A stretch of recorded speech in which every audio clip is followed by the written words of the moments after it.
I think it's time and the healing aspect. What I realized was you have to be in an environment that's conducive to healing. A lot of veterans get out of the military and they're thrown right into civilian life while they're trying to manage their PTSD and their transition.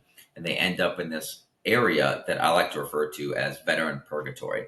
So it's this mental space where you're not in the military anymore, but you're not comfortable as a civilian. And a lot of veterans kind of hover into this space, and that's what leads them feeling out of place in society and out of place in their own families and out of place in life. So, what moving abroad kind of did for me was it separated me from all that, put me in a new environment where I could kind of start fresh. Whereas when you get out of the military, it feels like the stress just comes and hits you right away because you're forced back into civilian life. You're forced and you have to figure things out, and it's tough to figure things out in the military because everything's kind of taken care of for you, and then you get out in the real world and you have to worry about everything all the time, plus your military experiences and your past. Yeah, and that's such a good point too. Like, you go into the military with a past that's already there, and you kind of put that on Mhm. the back burner the whole time you're in the military. Then you gain all these new experiences while you're in the military.